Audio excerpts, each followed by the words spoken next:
क्यों हो रहा है? ये सब कुछ हो रहा है क्योंकि लोगों को न्यूट्रिशंस नहीं मिल रहा है, लोगों को खाना नहीं मिल रहा है, और इसी वजह से लोगों का जो इम्यूनिटी सिस्टम है वो बहुत ज्यादा वीक हो चुका है। The humanitarian disaster is worsening as Israel's war on Gaza ongoing since October 2023। मतलब ये कि 2000 यानी 7 अक्टूबर 2023 के बाद अब तक 61,800 के आसपास में फिलिस्तीनी यहाँ पर मारे जा चुके हैं, और बराबर पूरे वर्ल्ड की जो और कंट्रीज है वो और कंडेमनेशन कर रही हैं, यूएन कंडेमनेशन कर रहा है, और यहाँ तक कि वार्निंग ये दे रही है जो इजराइल की जो मेन अलायंस है कि आप ये चीज ना करें, नहीं तो हम फिलिस्तीन को एज स्टेट का दर्जा दे देंगे। लेकिन इजराइल जो है बिल्कुल भी यहाँ पर झुकने को तैयार नहीं है, बिल्कुल भी पीछे हटने को तैयार नहीं है। वो यहाँ पर ये बोल रहा है कि जब तक हमास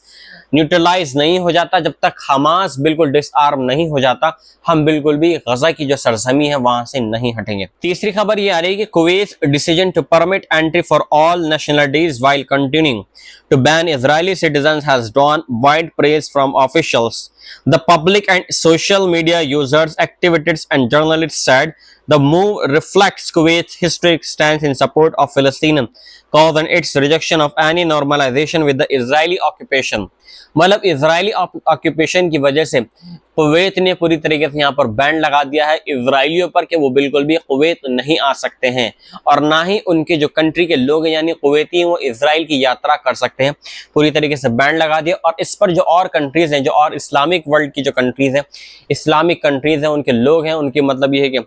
नेशनलिटीज हैं, उन्होंने खुलकर इसका सपोर्ट करा है कुवैत का, कि कुवैत ने हिम्मत दिखाई है इजराइल के खिलाफ बोलने के लिए, क्योंकि कुवैत काफी टाइम से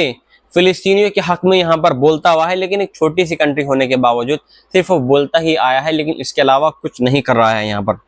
Kuwait journalist Waleed Al Ahmad noted that this aligns with the country's long-standing foreign policy, recalling Kuwait's early recognition of Palestine and support for its revolution. He pointed out that the ban is rooted in laws dating back to independence, including the 1964 boycott law and reformed Kuwait's 1988 recognition of Palestine with East Jerusalem as its capital. मतलब 1988 में जो मतलब यह है कि Kuwait ने पूरी तरीके से रिकॉग्नाइज कर दिया था, और उसने बोला कि वो अभी भी उसी चीज पर अडिंग है, वो अपनी उस पर बिल्कुल अफर्म है। जब तक इजराइल अपने आप को गजा की मतलब सरजमी से नहीं हटा देता, तब तक एज ए इजराइल को एज ए देश का दर्जा नहीं मिलेगा, बिल्कुल पूरी तरीके से वो फिलिस्तीन के साथ में है। चौथी खबर यहाँ पर ये आ रही है कि former Saudi intelligence chief Prince Turki Al Faisal has ruled not normalizing ties with Israel under Prime Minister Benjamin Netanyahu